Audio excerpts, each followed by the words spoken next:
BC ports are operating flat out today, 24 hours after dock workers held a surprise one-day walkout.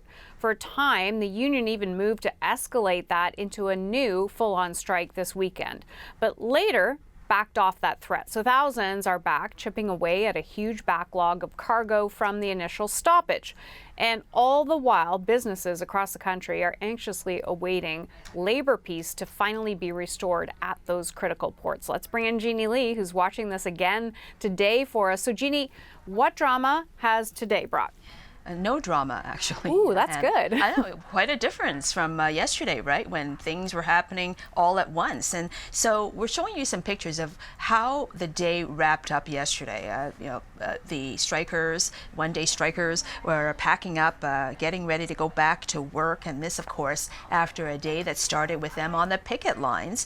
And that was ordered by the union executive, which decided that the mediated deal reached last week, well, that's no good, and we have to push our way back to the bargaining table again. And so that started the day. Then the strike was declared illegal by a court.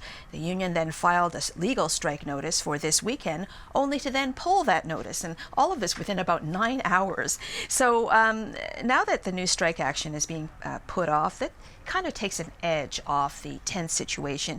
It also takes the onus off Ottawa to launch back to work legislation, which we also started the day off yesterday talking about. So the idea now is to let the mediated deal simmer and become a done deal. And here's how the Prime Minister reacted today. We always know that the best deals are always found through negotiations at the bargaining table, and that's what we're focused on. But we also know that this strike could not continue, and we're glad to see that the union is reconsidering the good offer that was on the table and the agreement that was reached both by union leadership and accepted by both union leadership and management. And the Transport Minister echoed that, saying he was relieved that there would be no renewed strike this weekend, but he will let this whole thing unfold on its own.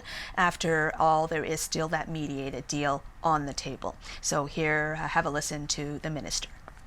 That is the ideal outcome. A deal to be reached by both sides, and we thought there was a tentative agreement that they reached last Thursday. I still don't know what happened a couple of days ago, but now I'm relieved to hear that the strike notice has been lifted and now they're back at work, and I'm hoping we can proceed. So I know I keep coming up with these staggering numbers about what the impact of all of this has been, Hannah, but here's another one. So if you break it down by the hour, $28 million worth of goods comes in or arrives at the port anyway, either coming in or coming out. And now we've had 21 hours without any news, meaning there's about $500 million worth of goods that have been added to the backlog, but at least the workers are on site chipping away at that pile.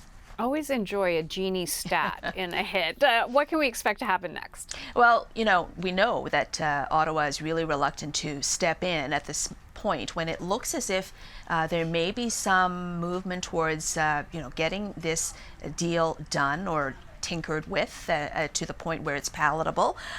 So we haven't had any update at all from the union or the group of management, a group that represents management. So, two sides were working this through, getting it done.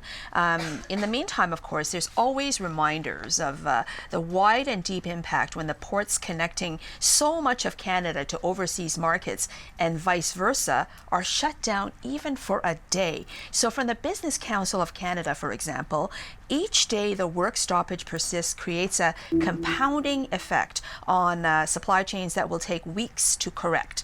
Canadians will be paying more for goods, including groceries and other essential items, and manufacturers, farmers, agri-food suppliers, numerous commodity producers already beginning to curtail their operations, and inevitably there will be layoffs, essentially. It wraps up. And very quickly, of course, we heard some of this, Hannah, with giants like Nutrien of Saskatchewan, which makes the most potash anywhere in the world, really.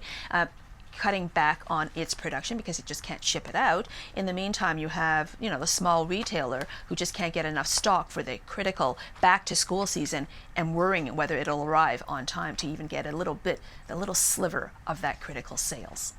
Okay, Jeannie Lee, thank you. Okay.